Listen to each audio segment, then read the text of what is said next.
디모데전서 6장 11절에서 14절 말씀입니다. 우리 알바생들 같죠? 왠지.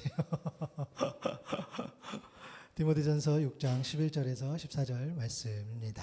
네, 오늘 말씀 보겠는데 우리 한 목소리로 같이 읽어보도록 하겠습니다. 시작. 오직 너 하나님의 사람아, 이것들을 피하고 의와 경건과 믿음과 사랑과 인내와 온유를 따르며 믿음의 선한 싸움을 싸우라. 영생을 취하라.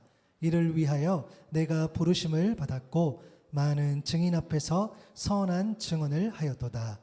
만물을 살게 하신 하나님 앞과 본디오 빌라도를 향하여 선한 증언을 하신 그리스도 예수 앞에서 내가 너를 명하노니 우리 주 예수 그리스도께서 나타나실 때까지 흠도 없고 책망받을 것도 없이 이 명령을 지키라. 아멘. 오늘은 오직 너 하나님의 사람아 라는 이 말씀의 제목으로 오늘 말씀을 나누도록 하겠습니다. 우리 교회 한번 인사 한번 해볼까요? 하나님은 당신을 부르십니다. 하나님은 당신을 계획하십니다. 하나님은 당신을 사랑하십니다. 아멘. 여러분을 부르시고 계획하신 그 사랑 앞에 오늘 또 겸손하게 나아갈 수 있기를 바랍니다. 저희들은 지금 올해 이 표처럼 예수를 깊이 생각하라라는 주제로 이제 말씀을 나누면서 우리 사복음서 중심으로 제가 말씀을 나누고 있는데요. 지난 시간까지 우리가 산상수훈의 말씀, 그 첫 말씀이죠. 팔복에 관한 말씀을 나눴습니다. 예, 그게 이제 주제가 되게 8개이기 때문에 그래서 꽤 시간이 흘렀죠. 또 그 중간에 또 저희가 또 다른 말씀도 나눴으니까 그래서 굉장히 좀 이렇게 그래도 오랜 시간 동안 한 주제를 이렇게 말씀을 나눴습니다. 그래서 이런 생각을 해봤습니다. 말씀을 준비해서 전하는 자가 힘들까요? 앉아서 듣는 자가 힘들까요?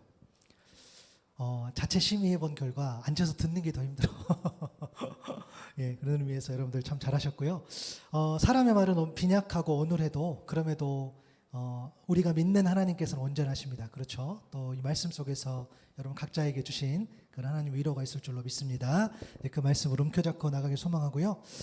저는 개인적으로 다시 이 마태복음 그러니까 이 팔복의 말씀을 가지고 5장에서 7장을 또 다시 한번 읽어봤어요. 그러니까 정말 달리 보입니다.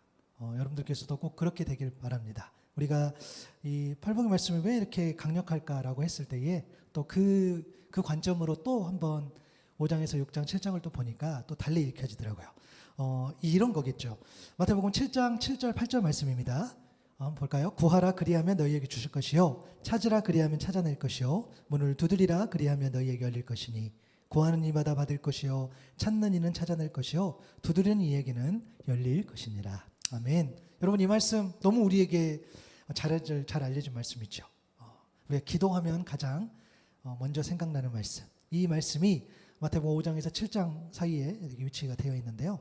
그런데 이 말씀이 참 위로가 되지만 또 이 말씀이 참 불편하기도 합니다. 왜냐하면 우리는 정말 구했는데, 그렇죠? 정말 힘들게 구하고 최선을 다해서 구했는데 주시지도 않고 또 찾지도 못하고 또 문을 두드렸는데 열리지도 못한 그런 경험을 훨씬 많이 겪기 때문입니다.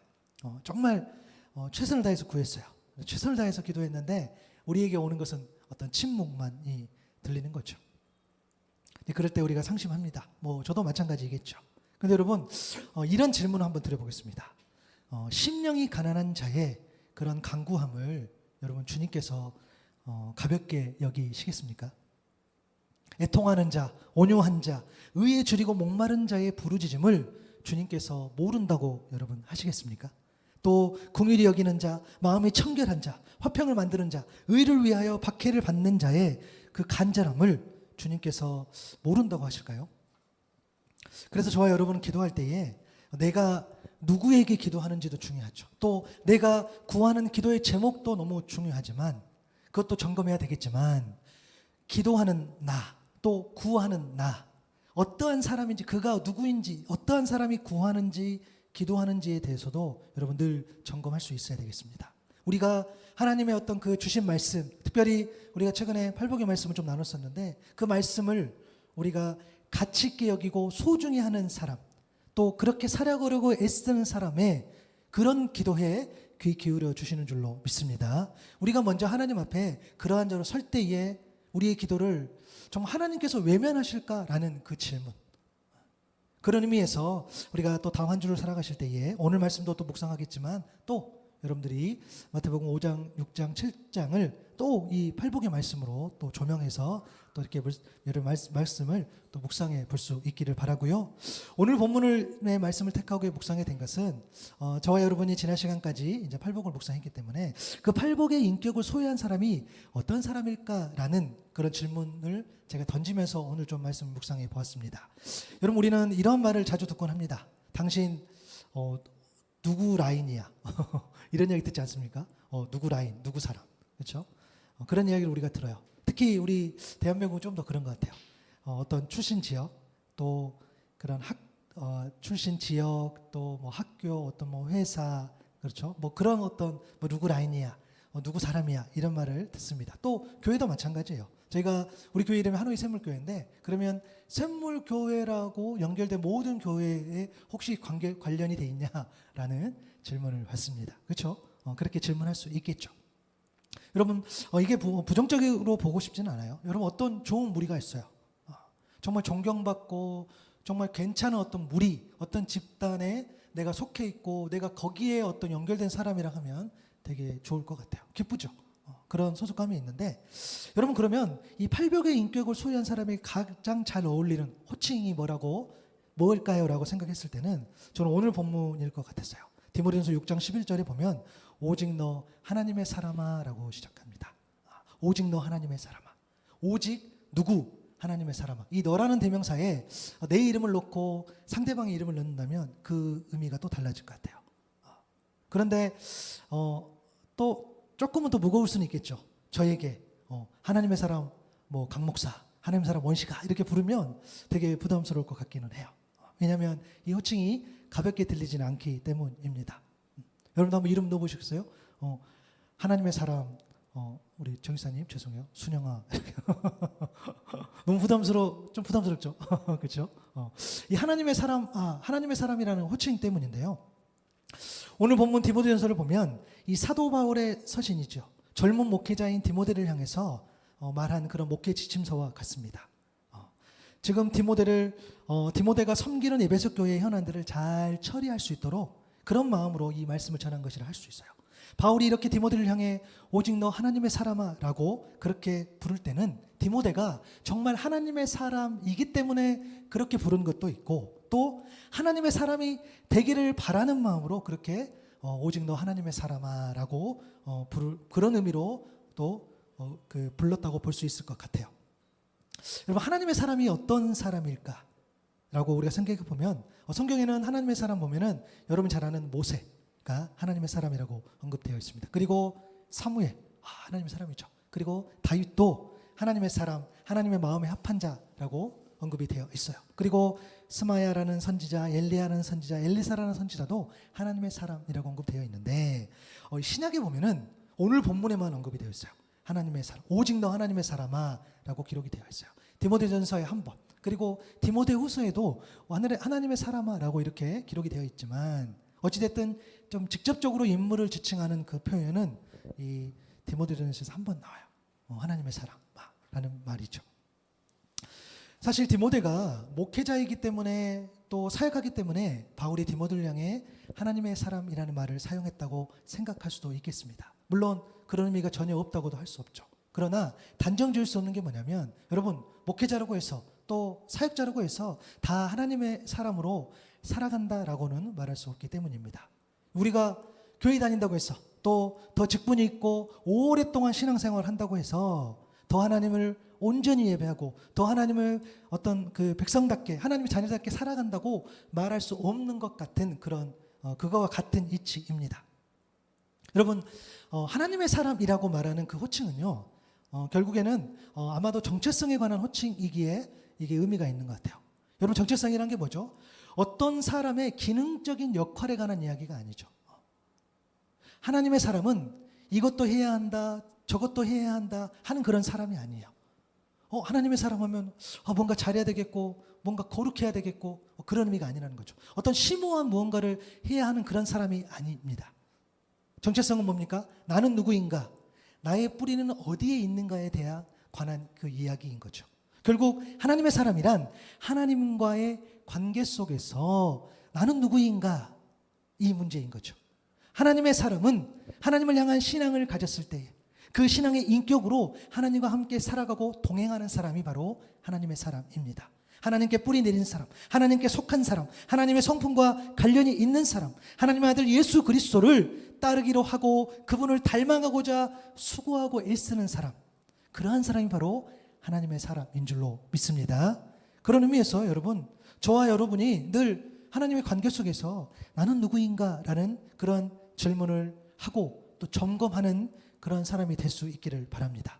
하나님과 인격적인 교제하면서 살아가는 사람, 특별히 하나님께 뿌리 내린 사람이 정말 여러분이 될 수 있기를 바랍니다. 그래서 온전히 우리 주님께서, 우리 하나님께서 여러분을 지금 기대하고 또 앞으로도 기대하는 그런 한 사람, 그런 하나님의 사람이 되시기를 축복합니다. 그래서요, 바울은 디모데가 그러한 하나님의 사람이기에 또한 디모데가 그러한 하나님의 사람이 되기를 바라면서 목회자라는 직분보다는 더 본질적인 의미로서의 하나님의 사람이라고 부르면서 메시지를 전하고 있습니다. 이렇듯 바울은 디모데를 향해서 하나님의 사람으로서 살아가라고 권면하면서 피할 것과 따를 것, 그리고 싸울 것과 취할 것에 관해서 오늘 본문을 통해서 이야기를 합니다. 여러분, 요한복음 15장 19절에 보면 너희가 세상에 속하였으면 세상이 자기의 것을 사랑할 것이나 너희는 세상에 속한 자가 아니요 도리어 내가 너희를 세상에서 택하였기 때문에 세상이 너희를 미워한다라고 되어 있어요. 세상에 속한 자는 피할 것을 피하지 못하고 따를 것을 따르지 못한 그런 자입니다. 또 싸울 것, 취할 것을 분별하지 못하는 자이기도 하죠. 그러나 하나님의 사람은 세상에 속한 자가 아니에요. 뭘로 증명하느냐? 자기의 것을 사랑하지 않고 하나님 것을 사랑한 거죠. 그래서 세상에서도 미움받고 그것이 너무 자연스러운 어떤 하나님의 사람의 삶인 거죠. 그래서 바울은 피할 것, 따를 것, 그리고 싸울 것, 취할 것을 오늘 본문을 통해서 이야기하면서 권면을 주면서 결국에는 뭡니까? 다르게 살아야 한다는 것을 이야기합니다. 여러분, 다르게 산다는 것에서 여러 가지 어떤 심오한 뜻이 있겠으나 여러분, 다르게 산다는 것을 너무 부담스러워하지 않았으면 좋겠어요. 다르게 산다는 것은 정말 아주 조금일 수 있어요. 그 깊이가 깊어지는 것은 시간이 걸리고 또 속사람의 변화, 어떤 단련되어지면서 어떤 오는 변화인 거지. 그런데 정말 여러분, 조금만 더 우리가 다르게 살아갔을 때에 하나님의 놀라운 그런 어떤 뜻이 보일 수 있다는 거죠. 여러분, 먼저 피할 것이 뭡니까? 오늘 본문 11절에 보니까 오직 너 하나님의 사람아 이것들을 피하고 의와 경건과 믿음과 사랑과 인내와 온유를 따르며 라고 되어 있어요. 여러분, 피할 것은 뭐냐면 디모데전서 6장 3절에서 5절에 보면 거기 보면은 말씀과 경건에 관한 그런 교훈을 따르지 않는 자의 모습이 나타나요. 피해야 할 것 교만이죠. 논쟁입니다. 말다툼입니다. 시기이고 분쟁이고 비방이고 악한 의심이에요.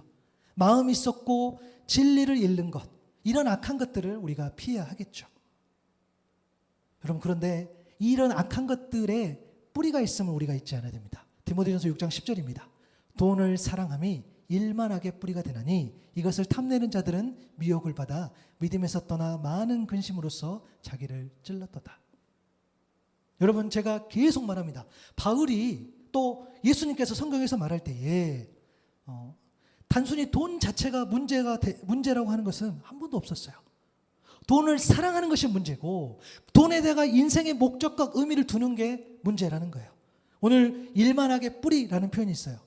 일만이라고 번역된 이 말은 사실은 모두입니다. 모두. 그러니까 돈을 사랑함이 모든 악의 뿌리라는 거예요. 그만큼 그 돈에 대한 그런 악한 영향력을 우리가 너무 거기에 말 그대로 넘어지기 때문에 일만하게 뿌리라고 이야기합니다. 돈을 사랑하는 마음을 여러분 피하지 못한다면 미혹을 받아서 믿음에서 떠나게 된다고 그랬어요. 그리고 믿음에서 떠나는 그 순간부터 그 근심이 자기를 찌른다고 이야기해요. 지금 제가 아마 뭐 돈을 너무 사랑하고 돈 때문에 너무 힘들면은 그 근심이 올 것 같아요라고 어떤 우리가 경험해서 말하는 것이 아니라 지금 말씀에 그대로 되어 있잖아요. 근심이 자기를 찌른다 그랬어요. 여러분, 이거는 뭡니까? 곧 지옥을 살아간다는 거예요. 여러분, 지옥을 살아간다는 게 뭐예요? 막 어디 뭐 불신만 받고 막 공격받고 고난받고, 여러분 이게 지옥 같은 삶이 아니라 돈을 사랑하는 자에게는 하나님이 보이지 않는다는 거예요. 하나님이 안 보여요. 하나님이 돌아오라는 그 음성이 또 들리지도 않는다는 거예요. 여러분 우리 이런 말 쓰죠. 결국 돈 문제야. 결국 돈 문제야. 여러분 거기에는 두 가지가 담겨 있어요. 하나는 뭐냐면 돈 때문에 넘어지는 것을 보게 돼요. 그렇죠? 그래서 결국 돈 문제야 라는 이야기가 있고, 그렇죠? 그리고 돈이 없어서 어떤 일을 할 수 없어 라고 했을 때 또 아이고 결국에 돈 문제야 라고 되는 거죠. 그런데 이 부분 제가 묵상할 때 하나님 주신 그런 내용이 있어요. 뭐냐면 정말 하나님의 일은 정말 돈 문제가 아니라는 생각을 하게 돼요. 정말 돈 때문이라면 하나님께서 그것을 그렇게 하지 않는다는 거예요. 이거는 우리가 시간이 가면서 점점 이제 느껴지는 건데, 어찌됐든 우리가 결국 돈 문제야라는 이야기를 하게 돼요. 여러분 돈을 사랑하는 것, 또 교만하지 않는 것, 논쟁과 말다툼, 시기와 분쟁, 이런 것들은 우리가 피해야 되죠. 피할 것. 그런데 이거를 온전히 피할 수 있는 방법이 뭐냐면 따라야 할 것을 따른다는 거예요. 따라야 할 것을 따를 때에 피해야 할 것을 피할 수 있는 그런 영적인 힘이 생긴 줄로 믿습니다. 여러분 돈을 사랑하는 이 나의 마음이 결국에는 점점 희미해지게 만드는 거죠. 어느 날 갑자기, 여러분 그래서 사실은 다 실패하는 거예요. 내가 예수를 믿었기 때문에 갑자기 악한 것에 대해서 악한 사람이 안 되고, 그렇죠? 갑자기 죄를 안 짓고 이렇게 되지 않아요. 그렇죠? 맞아요. 여러분 죄송한데 돈 안 좋아하는 사람이 어디 있어요? 그죠? 돈 좋아하는 사람 저요. 돈을 안 좋아할 수 없어. 그렇죠? 그런데 여러분 거기에 인생의 목적을 들고 거기를 정말 막 사랑해서 막 어찌할 줄 모르고, 근데 이러한 악한 것들을 우리가 피하고 우리가 따라야 될 걸 따랐을 때에 그 생각이 희미해지면서 그 생각이 있더라도 어떻게 됩니까? 우리에게 영향을 끼치지 않는다는 거예요.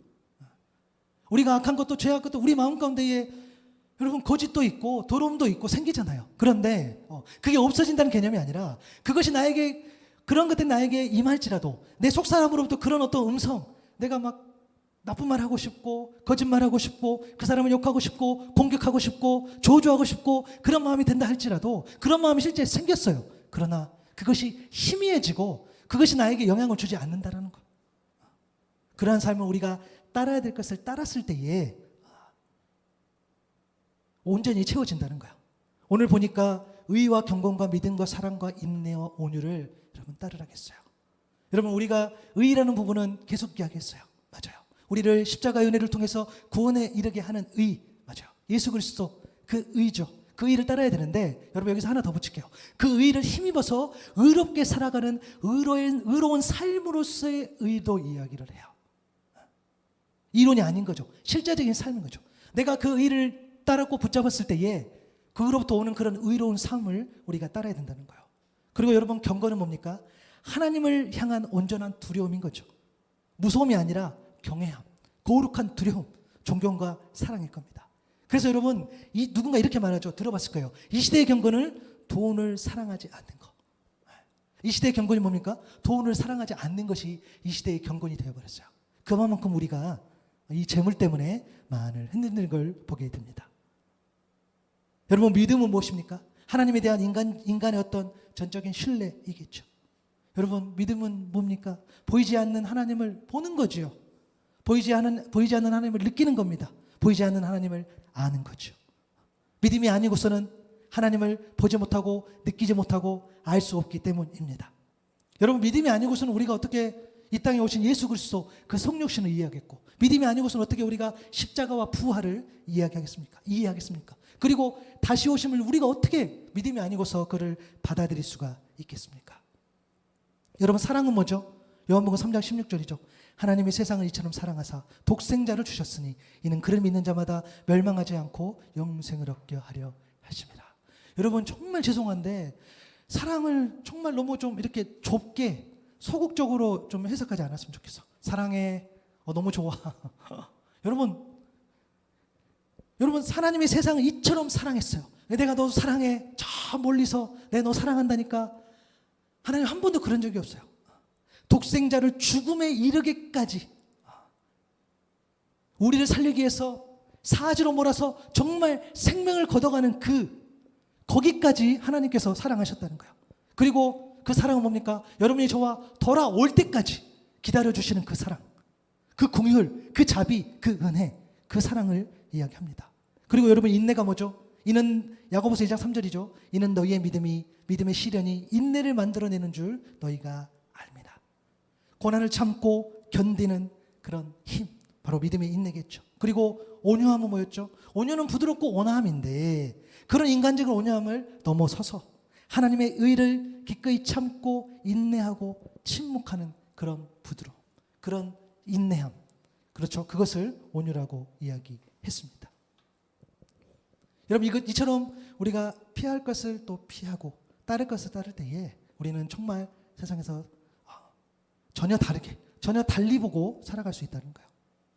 여러분, 이 피하다, 그죠? 또 따르다에 보면, 이 좀 원어적 의미를 보면, 여러분, 피한다는 것은 도망친다는 건데, 고린도전서 10장 14절을 보면, 그런즉 내 사랑하는 자들아 우상 숭배하는 일을 피하라 그랬어요. 그것을 도망치라 그랬고, 거기에서 사라지라 그랬어요. 그렇죠? 근데 여러분, 우리가 그런 실수를 많이 해요. 내가 우상 숭배를, 내가 어떤 하나님과의 어떤 관계가 멀어지는 그런 일들을 자꾸 마음으로만 피하고 있어요. 아니요, 몸이 피해야 됩니다. 그 이야기를 하는 거예요. 창세기 39장 10절에 보니까 여인이 날마다 요셉에게 청하였으나 요셉이 듣지 아니하여 동침하지 아니할 뿐더러 함께 있지도 아니하니라. 보디발의 아내 유혹을 피한 그런 요셉이죠. 피했어요. 그 자리를 박차고 나간 거죠. 창세기 39장 12절에도 그 여인이 그의 옷을 잡고 이르되 나와 동침하자. 그러나 요셉이 자기 옷을 그 여인의 손에 버려두고 밖으로 나갔다 그랬어요. 여러분, 마음으로 피하는 것이 아니에요. 마음도 피하고 몸도 피해야 되는 거. 우리가 이게 잘 안 되죠. 피할 것은 피해야 됩니다. 그리고 따르다. 여러분, 따르다라고 했을 때는 그것은 추구하다라는 이야기예요. 그런데 여러분, 거기에 또 놀라운 의미가 있어요. 뭐냐면 박해받다라는 의미도 있어요. 마태복음 5장 10절에 보니까 우리가 지난주 묵상했죠. 의를 위하여 박해를 받은 자는 복이 있나니 천국에 그들 것이다. 그러니까 따르다는 것이 이 박해받다와 같은 의미예요. 또 디모데후서 3장 12절에 보니까 무릇 그리스도 예수 안에서 경건하게 살고자 하는 자는 박해를 받으리라 라고 했어요. 그러니까 의를 위한 삶을 따르고 경건한 삶을 따른다는 것은 결국 박해를 받는다는 의미예요. 그래서 의와 경건과 믿음과 사랑과 인내와 온유를 따를 때에 박해가 따라온다는 것. 여러분, 이 거룩한 영적 흐름, 또한 거룩한 삶의 영적 흐름을 우리가 믿음으로 바라볼 수 있어야 되겠어요. 내가 의로운 삶을 살고 있나? 내가 경건의 삶을 살고 있나? 내가 믿음의 삶을 살고 있나? 내가 사랑과 인내와 온유의 삶을 살고 있나? 라고 했을 때는 아주 간단합니다. 내 안에 그것 때문에 오는 갈등이 있는지, 내 안에 그것 때문에 오는 어떤 세상과의 갈등, 사람들과의 갈등, 이런 것들이 있는지를 잘 살펴보면 돼요. 내가 온전히 믿음을 지켰는데 그 믿음 때문에 받는 그런 시련들이 있는지를 여러분들이 조금만 살펴보면 알 수 있다는 거예요. 그게 바로 본질이라는 겁니다. 그래서 피할 것과 따를 것에 대해서 우리가 잘 묵상했으면 좋겠고요. 그리고 하나님의 사람이 또 취할 것이 뭐냐면 싸울 것과 취할 것을 이야기했는데, 오늘 보면 12절이죠. 믿음의 선한 싸움을 싸우라. 영생을 취하라. 이를 위하여 내가 부르심을 받았고 많은 증인 앞에서 선한 증언을 하였도다. 여러분, 뭘 싸웁니까? 믿음의 선한 싸움이죠. 우리가 믿음을 방금 언급했겠처럼 하나님에 대한 어떤 전적인 신뢰가 바로 믿음이죠. 그리고 그 믿음으로 우리가 하나님도 보고 느끼고 하는 겁니다. 그런 하나님에 대한 인간의 어떤 전적인 신뢰, 그것이 바로 관계이겠죠. 그래서 하나님과의 친밀한 관계 속에서의 신뢰가 곧 믿음인데, 우리의 믿음의 대상이 오늘 보면 13절에 기록이 되어 있어요. 만물을 살게 하신 하나님, 그 앞과 본디오 빌라도를 향하여 선한 증언을 하신 그리스도 예수 앞에서 내가 너를 명한다라고 기록이 되어 있어요. 하나님 어떤 분이죠? 만물에게 생명을 주시는 하나님, 생명의 주관자이시죠. 우리 몸의 생명도 또 영혼의 생명도 주신 그 하나님, 그리고 본디오 빌라도를 향하여 선한 증언을 하신 예수라고 되어 있는데, 요한복음 18장 37절에 보면 빌라도가 이르되 그러면 내가 왕이 아니냐? 예수께서 대답하시되 내 말과 같이 내가 왕이니라. 내가 이를 위하여 태어났으며 이를 위하여 세상에 왔나니 곧 진리에 대하여 증언하려 함이로라. 무릇 진리에 속한 자는 내 음성을 듣느니라 하신대. 여러분, 예수님께서 선한 증언하셨는데 그 선한 증언이 뭐였죠? 예수 그리스도 왕이시라는 거예요. 그리고 진리를 증언하시면서 이 진리가 곧 나다, 바로 예수 그리스도다 이야기하는 거죠. 진리를 증언하는 것이 곧 생명을 거는 삶인데, 진짜 생명을 위해서 진짜 생명을 걸었던 예수 그리스도, 그분이 바로 우리의 믿음의 대상이라는 겁니다. 그래서 여러분, 믿음의 선한 싸움이라는 것이 결국에는 만물에게 생명을 주시는 그 생명의 하나님, 또 왕이시고 진리를 증언하시는 그 진리 자체인 예수 그리스도, 그 믿음을 지켜내는 싸움, 그리고 그 믿음대로 살아가는 삶을 우리가 지켜내는 것이 곧 그 싸움이라는 거예요. 성령을 의지하면서 우리가 나아간다는 거죠. 여러분, 이 싸움은요, 나의 믿음, 또 나의 믿음의 삶을 지켜내는 싸움이고요, 또 공동체의 믿음과 공동체의 믿음의 삶을 지켜내는 싸움입니다. 여러분, 우리가 자꾸 믿음의 싸움 그러는데, 맞아요. 우리가 이 믿음을 이야기할 때에 자꾸 내 믿음과 여러분 공동체의 믿음이 분리된 것처럼 이야기할 때가 되게 많아요. 그렇죠? 아니요. 여러분, 이렇게 좀 생각해 보시면 좋을 것 같아요. 만약에 여러분 각자의 믿음이 그 믿음의 선한 싸움을 잘 싸워내고 있다는 거야. 그래서 막 이겨내고 있어요. 그러면 너무 좋죠. 나도 내 믿음의 싸움에서, 또 여러분들도 한 분 한 분도 잘 싸워냈어요.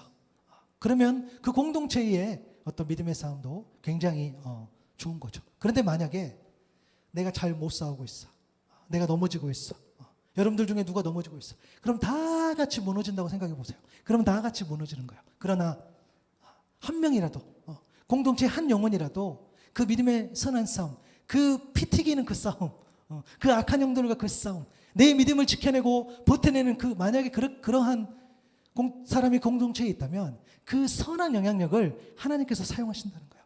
그래서 여러분, 개인이 믿음을 잘 지키는 것, 또 공동체의 믿음을 잘 지키는 것이 뭐냐면 그런 선한 영향, 그 연결이 되어 있다는 거예요. 여러분들께서 이럴 수 있죠. 나만 잘 믿으면 돼. 이건 이기적인 거지만 정말 내가 믿음을 잘 지켜냈을 때에 우리 공동체도 지켜낼 줄 믿습니다. 그래서 여러분 가정에서 여러분 믿음을 잘 지키기 너무 중요해요. 여러분 자녀가 여러분 때문에 그래도 버텨주는 거고, 또 여러분이 속한 교회에서 여러분, 제가 목사라고 늘 막 성령 충만하면 좋겠죠. 그런데 또 넘어집니다. 좌절됩니다. 그러나 여러분들 중에 누구라도 여러분 자리에서 최선을 다해서 그 선한 싸움을 이겨냈을 때에 어떻게 됩니까? 목회자인 저도 여러분을 보고, 또 성도님 한 분 한 분을 보고 힘을 얻는 거죠. 그래, 우리 공동체에 아직 희망이 있어. 우리 공동체에 아직 하나님을 향한 놀라운 계획이 있어. 버텨주는 겁니다. 여러분이 속한 회사, 여러분 속한 가정도 마찬가지예요. 그렇기 때문에 여러분 한 사람의 믿음이 얼마나 소중하고 그 선한 싸움을 이겨내는 것이 얼마나 중요한지 몰라요. 여러분 꼭 이겨내시기 바랍니다. 축복합니다. 여러분 통해서 여러분이 속해 있는 가정, 여러분 속해 있는 일터가 다 여러분들에게 달려있어. 너무 부담스러울 수 있겠네요. 그래도 어쩔 수 없어요. 그게 사실이야. 하나님께서 여러분의 믿음을 쓰시기 때문입니다. 여러분, 이 싸움은요, 이례적인 싸움이 아니라 계속해서 힘써 싸워야 함을 또한 의미해요. 피할 것은 피하고 따를 것을 따르기 위한 삶이 바로 이런 겁니다. 여러분, 우리가요, 교만하고 논쟁하지 않고 분쟁하는 것, 또 이런 모든 악한 것들을 우리가 피해야 하겠잖아요. 그런데 계속해서 힘써서 피해야 하는 거죠. 돈을 사랑하는 그 마음, 이 마음이 들지 않게 해서 우리는 계속해서 힘써 싸워야 된다는 거야. 여러분, 제가 놀라운 그 공통점 이야기 하나 해드릴게요. 여러분, 우리가 가슴 아플 때가 있어요. 그렇게 신앙생활 열심히 하고 그렇게 수많은 사람에게 선한 영향을 끼쳤던 누군가가 어떤 높은 자리에 갔었을 때, 정점에 갔을 때에 넘어지는 모습을 보게 돼요. 그렇잖아요. 여러분, 거기까지 가는 그 누군가, 그 믿음의 선배님 혹은 누군가가 보면 그분들이 기도하지 않았을까요? 아니요. 그분들이 열심으로 신앙생활을 안 했을까요? 아니요. 최선을 다해서 기도하고 엎드리고 하나님께 구하고 정말 하나님을 신실하게 섬기지 않았을까요? 아니요. 섬겼는데 문제는 이런 거겠죠. 그것을 계속해서 꾸준하게 지속적으로 하지 않았기 때문이라는 거예요. 그래서 넘어졌다는 거예요. 그러면은 우리도 마찬가지겠죠. 우리가 지금 하나님 앞에 그래도 잘 살아가고 있지만 그것을 위해서 계속해서 힘써 싸워야지 않는다고 한다면 똑같이 어느 순간에는 마치 기도하지 않는 사람들 것처럼 사단이 그 틈을 노려서 넘어뜨릴 수 있다는 거예요. 그래서 기도하지 않아서 넘어진 것이 아니라 믿음이 없어서 넘어진 것이 아니라 그것을 계속해서 힘써서 꾸준히 싸우지 않았기 때문에 그런 어려움들이 우리 안에 생길 수 있다라는 거예요.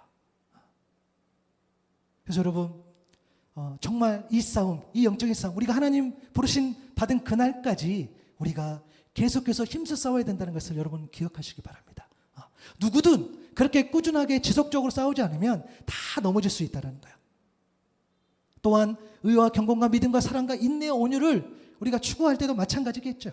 어느 날 갑자기 그러한 사람이 되는 게 아니고 또 이야기했지만 온전한 의와 경건과 믿음과 사랑과 인내와 온유는 그에 따르는 박해가 있다는 거예요. 그래서 우리가 계속해서 힘써서 싸웠을 때에 그러면 우리가 그것을 통해서 우리의 신앙 인격이 깊어지는 거예요.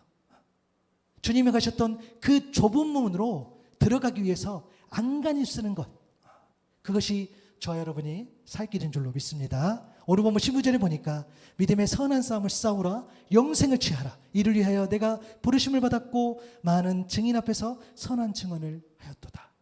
여러분, 우리가 이 영생을 취하라는 부분을 이야기했을 때에 자꾸 이렇게 생각할 수 있어요. 내가 믿음의 선한 싸움을 싸워서 승리하면 그 대가로 영생을 우리가 받는다 라고 우리가 생각할 수 있어요. 이렇게 언뜻 보면 논리적으로 이론적으로 성립한 것 같기도 해요. 물론 무조건 틀렸다고 할 수는 없겠죠. 디모데후서 4장 7절 8절에 보니까 나는 선한 싸움을 싸우고 나의 달려갈 길을 마치고 믿음을 지켰으니 이제 후로는 나를 위하여 의의 면류관이 예비되었다. 주 곧 의로우신 재판장이 그날에 내게 주실 것이며 내게만 아니라 주의 나타내심을 사모하는 모든 자에게더라. 어떤 사역자에게 어떤 목회자에게 주시는 말씀이 아니라 모든 자에게 선한 싸움을 싸우고 달려간 그렇게 믿음을 지킨 모든 그 한 사람 한 사람에게 의의 면류관이 예비되었다라고 말씀하셨어요. 맞아요. 우리가 그 싸움을 싸웠을 때에 주님의 그 의의 면류관이 예비된 줄로 믿습니다. 그래서 분명히 말씀에서 약속해 주셨는데요. 하지만 영생, 그 영원한 생명을 우리가 취한다고 했을 때에 단순히 어떤 미래의 어떤 시간의 어떤 그런 한정 지으면 안 될 것 같아요. 왜냐하면 영원한 생명이었기 때문에, 여러분들에게 영원한 생명이었기 때문에 마지막 날에 영생을 취한다, 얻는다 라는 그런 권면이 아니라 여러분이 예수 그리스도를 믿었을 때 이미 영생을 여러분 은혜로 구원 선물로 받았다니까요. 그러나 완전한 승리가 달성되는 마지막 그날, 그것뿐만 아니라 지금 하나님과 친밀하게 교제함으로 그 생명을 온전히 누릴 수 있다는 거예요. 여러분, 요한복음 17장 3절의 말씀, 여러분 놀라지 마세요. 영생은 곧 유일하신 참 하나님과 그가 보내신 자 예수 그리스도를 아는 것이다. 다시요. 영생은 곧 유일하신 하나님과 참 하나님과 그가 보내신 자 예수 그리스도를 아는 것이다. 영원한 생명. 내가 마지막에 죽고 난 이후에 받는 선물로 받는 이런 차원이 아니라 영생을 누린다는 것은 참 하나님을 아는 것이고 참 하나님께서 보내신 예수 그리스도를 아는 것이 곧 영생이라는 거예요. 그러면 우리는 이러한 결론에 이를 수 있겠죠. 피할 것을 피할 때에 우리는 참 하나님을 알게 되고 참 하나님께서 보내신 예수 그리스도를 알게 된다는 겁니다. 우리가 따를 것을 따랐을 때에 우리는 참 하나님을 알게 되고 참 하나님께서 보내신 예수 그리스도를 알게 된다는 거예요. 우리가 믿음의 선한 사람을 싸울 때에, 그래서 그 싸움을 포기하지 않고 묵묵하게 이어나갈 때에 우리는 참 하나님을 알게 되고 참 하나님께서 보내신 그 예수 그리스도를 알게 된다는 거예요. 오직 하나님의 사람으로 세상과 다른 삶을 살아갈 때에 진정한 영생을 누리게 될 줄로 믿습니다. 오늘 본문 14절 마지막이죠. 우리 주 예수 그리스도께서 나타나실 때까지 흠도 없고 책망받을 것이 없이 이 명령을 지키라라고 되어 있어요. 여러분, 하나님의 사람은요, 어떤 특별한 기능을 수행하는 자로서 부르신 게 아니라고 말씀을 드렸어요. 이 명령을 피할 것은 피하고 따를 것은 따르고 싸울 것은 싸우고 취할 것은 취하는 것. 이 명령을 지키기 위해서 우리가 하나님의 사람으로 부름받은 줄로 믿습니다. 여러분, 이 명령, 여러분 피할 것은 피할 때에 정말 여러분들이 잘 피하셨으면 좋겠습니다. 그런 악한 것들, 특별히 돈을 사랑하는 것들에 대해서 여러분들이 정말 피하셨으면 좋겠어요. 이겨냈으면 좋겠어요. 또 따라야 될 것들, 그렇죠? 의와 경건과 믿음과 사랑과 인내, 온유를 따를 거라 이야기했는데 여기다가 하나만 더 붙일게요. 여러분 자꾸 의로움, 경건함, 믿음, 사랑, 인내, 온유를요 자꾸 하나님께로만 향하는데요. 아니요. 여러분 사람에게도 그것을 향해야 돼요. 내가 사람에게도 의로워야 된다는 거야. 사람에게도 그 의로움이란 뭡니까? 그리스도의 의로 인하여서 정직하고 거짓이 없어야 되겠죠. 사람에게도 경건할 수 있어야 돼요. 그것은 뭐냐면 하나님을 공경하고 존귀하게 여기는 것처럼 사람에게도 그렇게 할 수 있어야 돼요. 여러분 존중하셔야 돼요. 여러분들 저를 존중해 주시는 거 제가 너무 감사하지만 그러나 또 한 명 권면합니다. 여러분 저도 여러분들을 최선을 다해서 존중하겠습니다. 여러분도 저를 존중해 주세요. 그 경건이 그 하나님께 향한 그 마음, 물론 하나님과 사람의 마음이 다르겠으나 그 믿음으로 봤을 때는 하나님이 원하시는 거 그런 거죠. 사람에게도 그렇게 할 수 있어야 된다는 겁니다. 사람에게도 믿음과 사랑과 인내, 온유함이 흘러가야 된다는 거예요. 그것이 하나님의 사람들이 살아가야 될 그런 삶의 방향인 것이죠. 오직 너 하나님의 사람아, 저와 여러분은 그런 하나님의 사람으로 부름을 받았습니다. 하나님의 사람의 뿌리, 하나님의 사람의 뿌리는 하나님께 있죠. 하나님께 뿌리 내렸기에 하나님께 공급받는 사람이겠죠. 그 힘. 우리의 환경이 갑자기 변하지 않습니다. 우리의 속사람의 깊이도 갑자기 깊어지지 않아요. 깊지 않으면 흔들리면 말라버리고, 그러나 우리가 피할 것을 피함으로써 이겨내고 따를 것을 따름으로써 이겨내고 싸울 것을 싸움으로 우리가 이겨낼 수 있으면 좋겠습니다. 빌립보 3장 13절 14절이죠. 형제들아 나는 아직 내가 잡은 줄로 여기지 아니하고 오직 한 일, 즉 뒤에 있는 것은 잊어버리고 앞에 있는 것을 잡으려고 표대를 향하여 그리스도 예수 안에서 하나님이 위해서 부르신 부름의 상을 위하여 달려간다. 우리의 표대 예수 그리스도 한 길이겠죠. 그 부르심 앞에 순종할 때에 진정한 하나님의 사람으로 거듭날 수 있습니다. 여러분 우리가 하나님께도 그리고 사람에게도요 하나님의 사람이 될 수 있기를 바랍니다. 여러분 우리가 꼭 균형을 갖추자고요. 하나님 앞에만 경건하고 사람 앞에 아니요. 우리는 하나님 앞에 경건한 것처럼 사람 앞에도 여전히 하나님의 의로움이 드러나야 됩니다. 하나님의 그 사랑, 인내, 온유도 똑같이 드러나야 됩니다. 그렇기 때문에 자녀를 사랑하고 그렇기 때문에 자녀를 통해서 또 기다려주고 그렇기 때문에 자녀에게 훈계도 하고 하는 거겠지요. 그것이 온전한 하나님의 사람으로 살아가는 겁니다. 그렇게 하나님의 사람으로 우리가 하나님 앞에 또 세상 앞에 그렇게 책임 있는 삶으로 나아가는 저와 여러분 될 수 있기를 소망합니다.